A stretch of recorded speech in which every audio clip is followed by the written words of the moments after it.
to organize the 2022 FIFA World Cup is Qatar. It's a collective statement criticising Qatar's human rights record.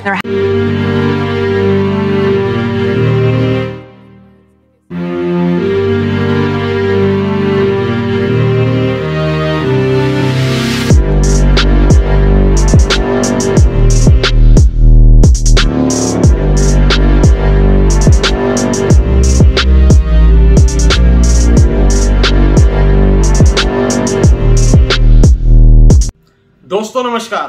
Qatar middle east का एक छोटा सा देश जिसमें FIFA जैसे एक बहुत बड़ी इंटरनेशनल ऑर्गेनाइजेशन की तरफ से फीफा वर्ल्ड कप खेला जा रहा है, लेकिन कतर जिसकी आबादी महज 30 लाख है और जिसमें लोकल कतरीज तो सिर्फ 15% हैं, लेकिन कतर अपनी पावर और पैसे के दम पर आखिरकार फीफा जैसे बड़े प्लेटफॉर्म को अपनी कंट्री में कैसे होस्ट कर सकता है, इसी के ऊपर जो कंट्रोवर्सी बनी हुई है। तो दोस्तों जानेंगे इस वीडियो में कि क्या है ये कंट्रोवर्सी जिसमें कतर का इतना ज्यादा नाम उछल रहा है कि कतर जिसमें ह्यूमन राइट्स का बहुत ज्यादा वायलेशन होता है और वेस्टर्न मीडिया और वेस्टर्न पावर से जो इतनी ज्यादा हाइपोक्रेटिक हो जाती हैं कतर को लेकर कि उसके बारे में कुछ नहीं बोलने को तैयार होती हैं वो। तो दोस्तों मेरा नाम है धीरज और आप देख रहे हैं the lawyer show. Most expensive bet on a football tournament.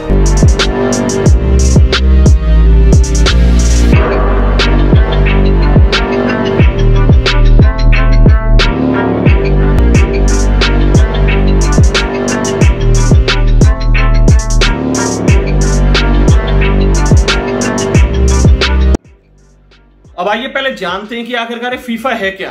अब फीफा जो कि federation of international football association एक ग्रुप है, ये भी एक तरीके से बीसीसीआई और आईसीसी की तरह, लेकिन आईसीसी में आप क्रिकेट खेलते हो और फीफा में आप फुटबॉल खेलते हो। अब आप इसका अंदाजा इस बात से लगाओ कि फीफा का साइज इतना बड़ा है कि जहां आईसीसी ने वर्ल्ड कप में 1.5 बिलियन पीपल पहुंचे थे यानी कि व्यूअर्स, फीफा में 2018 में जो रशिया में हुआ था उसमें 3.5 बिलियन व्यूअर्स पहुंचे थे। आप इससे आइडिया लगा लो कि फीफा कितनी बड़ी ऑर्गेनाइजेशन है as compare to ICC. FIFA जिसका क्रेज पूरी दुनिया में इस कदर है कि फीफा इसके पास इतना पैसा है, हो सकता है कि ये यूरोपियन स्टेट से भी ज्यादा अमीर हो, लेकिन फीफा अमीर होने के साथ साथ बहुत ज्यादा करप्ट भी है और जिसके करप्शन के राज 2016 से खुलने शुरू भी हुए।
अब यहां तक तो समझ आ गया था कि फीफा ये है और फीफा जो बिलोंग करती है वो फ्रांस से बिलोंग करती है, लेकिन जब फीफा में इतना ज्यादा करप्शन फैला हुआ था तो इसका फायदा कोई ना कोई देश तो उठाता, जो कि कतर ने अपने पैसे के दम पर बखूबी उठाया और कतर ने 2010 के बाद फीफा की मेंबरशिप के लिए अप्लाई कर दिया।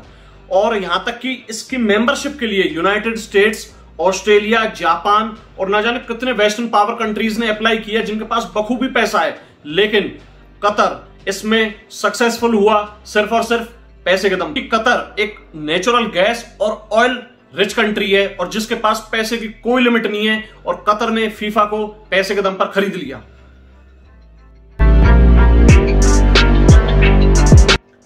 अब यहां तक तो ठीक है कि कतर ने फीफा की मेंबरशिप खरीद ली और अब फीफा जिसने कतर को एलिजिबिलिटी तो दे दी कि आप अपने देश में फीफा वर्ल्ड कप को होस्ट कर दो, लेकिन क्या फीफा के कोई क्राइटेरिया नहीं होंगे क्या? अब फीफा के काफी सारे क्राइटेरियाज थे जिसमें कतर ने एक भी पूरा नहीं किया, और उनमें सबसे बड़ा जो क्राइटेरिया था और जिसका सबसे ज्यादा वायलेशन हुआ वो था ह्यूमन राइट्स।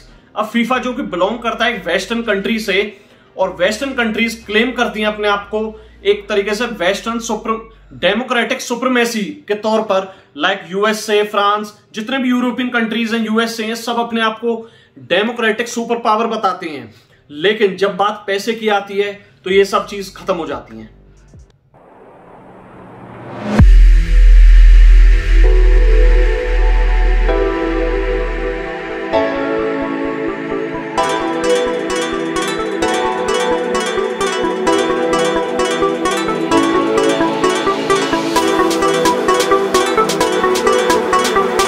अब दिक्कत यहां आती है कि कतर एक नॉन डेमोक्रेटिक स्टेट है, वहां पर एक शाही परिवार, एक किंगडम रूल है जो कि काफी लंबे टाइम से चलता आ रहा है। लेकिन अब इतने बड़े इवेंट को ऑर्गेनाइज करने से बढ़िया आखिरकार किसी देश के लिए क्या होगा।